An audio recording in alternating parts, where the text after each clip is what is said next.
art scene in Pasha with Rotas Gallery, of course. So I've had a, like a front row seat. How wonderful! I mean, but really, how wonderful! That's true. How really lucky am I? So I think if you ask me, what's the biggest emotion that I feel gratitude, a real sense of gratitude at being able to have my life here, have my life with Pasha, with Kyla. I also have a very strong family in Canada, my sister, my brothers. So I'm incredibly fortunate in so many ways. So I guess if for me, when I drive around or I travel around Pakistan, I just think, how nice is this? Well, incredibly fortunate, says Kathy Gallen, about being in Pakistan and being married to a lovely and talented person, that is Naeem Pasha. We'll be back after a short break. Stay with us.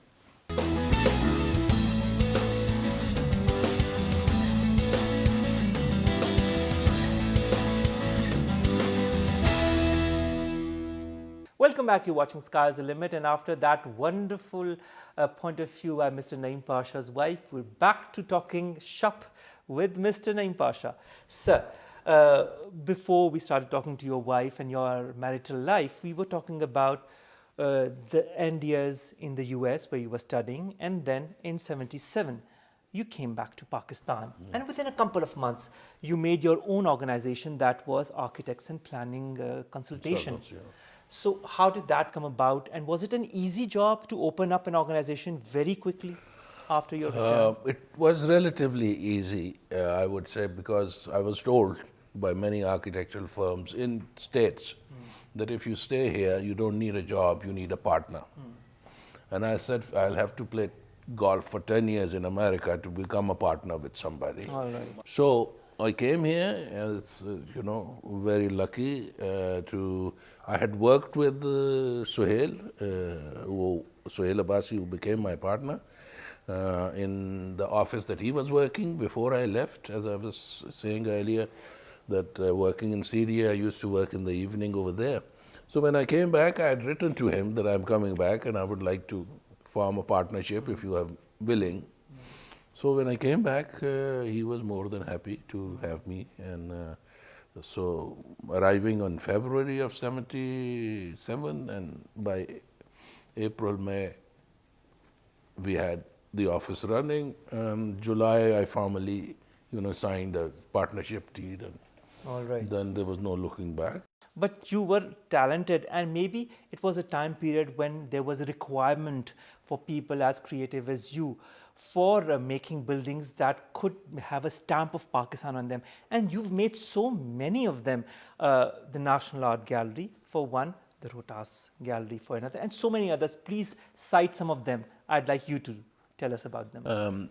In my first commissions, the most important project that I got was Air Force Academy in Risalpo. That was 2 years after you established this Yeah, a year and a half almost, But before that, for 9 months, we would go to the air headquarters in Peshawar every morning and say, can we do something? Can we make squadron leaders housing? It is very old. Tajuddin Babani has done it. We want to give you a new, very good design and all that. So design was perfect. Everything was perfect. But the MES was not willing to change the design because they knew each and every brick of that Tajuddin Babani house that he had did. All right. So after 9 months of trying to sell something to the Air Force, Waqar Azim, he used to be Air Vice Marshal at that time, said, I can't, I tried very hard, but we can't buy your designs. So when you are rejected and you have spent 9 months convincing somebody and then he finally says no, so as a saving grace, I said, thank you very much, but if you ever need us for anything, please give us a call. We'll make sure that we'll make ourselves available. His next sentence was totally surprising. He said, what are you doing on Thursday? All right. After having rejected you, he called you back. He said, can you come over to Risalpur? So we drove up, 8:30 was the meeting. We left here at 6 in the morning. We got to Risalpur. He was there, the commandant was there. They said, somebody designed the dining hall and mess for us. And we don't like it. All right. And he's our main consultant and he's not responding to us. So we can't give you that contract because it's already given. So, but we can give you a contract for landscape of the whole academy. Suddenly we are in it and I'm designing the whole complex. It is 720 acres of land, which is given to you as a 33 years old to play with it. All right. And that was the thing, flying wing headquarters, avionics, aeronautics, science laboratories. We didn't know anything, but they almost taught us what they're looking for. We had no problem. We made underground firing range, for Air Force as well as for, combat, on a normal combat and simulation of Air Force, attacks and all that, made laboratories at the age of 33, 34. Well, that was an achievement at that age. That was tremendous. That was tremendous. It put us on the map immediately. Then we had a competition to do the PNEC Engineering College Dining Hall Mess and BOQs and all this in Karachi. We won the competition. And then we did the Distribution Training Academy for WAPDA here, which was USAID funded, largest project funded by USAID and done by the local architects. All right. Before that, they were getting, like the Agriculture University, Peshawar and all was designed by Americans.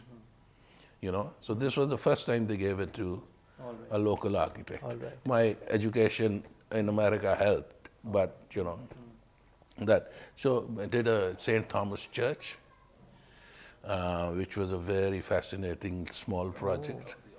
Did that.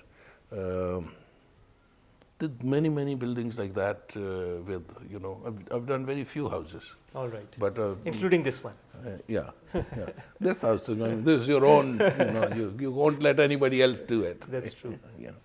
But what are the achievements as an architect that you are proud of? The first achievement is that you have survived in the profession, All right. which is so demanding that I've always said that, proverbial is the elephant's memory. And architects have to have elephant-size patience to be able to achieve anything. Like Kathy was saying, 20 years of National Art Gallery, Yes. about 5-6 DGs have come and gone, And my partner then, Sohail, you said, this is the albatross around your neck. I said, this is a national project I would never leave. And you ultimately made it. Yeah, because you see a national museum, national gallery, national library, national something, National, yes. unless you move the capital to Sargodha, it is going to be there. True. If something happens to this gallery, it will be an extension of this gallery. And your name will always be My name associated would with always it. be there. So for me, it was very, very important. I struggled a lot on this building. And that is, I think, one of your fortes in the way you make your buildings. Yeah. It's not in the grandeur, it's in the humility, in the soul that they possess. Absolutely. From the inside. Once you enter those buildings, you can see the difference that they have with other buildings of the same nature. All right. Well, the National Art Gallery. Tell us about the Rohtas Art Gallery that you established. Rohtas Gallery established because some of the artists were not getting their place All right. in the national exhibitions for reasons of their own, of the time, I would say. And so we decided that we want to show the world the true face of Pakistani art, not just insipid landscapes and charcoal or graphite portraiture of the gardeners and the chokidars of the embassies and all that which they took home and said, this is what we brought as a Pakistani art. This is not Pakistani art. So we wanted them to see this. So fortunately, we got involved in this process with the diplomatic community in the time of martial law. All right. So that became the success story because, they could not stop the government didn't stop us. All right. Not because they didn't want to stop us, but because it would look like you're catching such a small mouse. For what?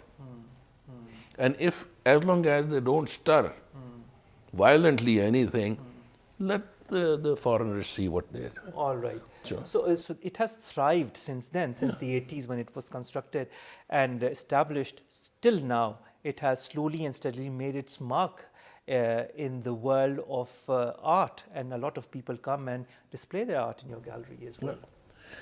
You see, we are proud that since 81, when we started, we got young artist scholarships from the Art Council, from USAIC, different places. Because of their exhibitions in the gallery, the different people saw, they invited them. Jamal Shah is one of the graduates from, and one of the exhibitors, Anwar Saeed, who is a famous artist, Rasha Rana, who is the famous artist in today's Pakistan, who is creating name for, he is the head of the Department of Fine Arts in BNU now. Imran Qureshi, who is painting the roof of the MoMA. He's working in Tate. He's working in French and Spanish galleries and museums. What a name. Exactly. And And all of these them people have come of- out of Rohtas's humble beginning. All right. So that desire for not only involving yourself in the arts, but also acquiring art, Yeah. got more of a leeway through establishments such as your Rohtas Gallery. But speaking of art, you yourself are a painter, Naeem Saab.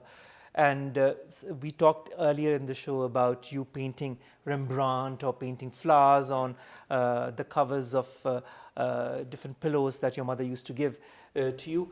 How did that kind of evolve in the painter that is Naeem Pasha? I suppose the seed was there when I was doing the enlargement of flowers for my mom on pillowcases. But working on actually trying to be a painter came when I was in an NCA for the first year. Because I was doing a lot of, in portion of the art education with, sculptures, drawings, and I had very, very, very good teachers over there who taught you by just nuances. They didn't hold a pencil or pen or show you how to do it, but the way they communicated. Jamila Zafar in those days was our art history teacher. I never took notes. She just showed us slides, and I knew my Romanesque to early Christian to Baroque and everything, because she was such a good teacher.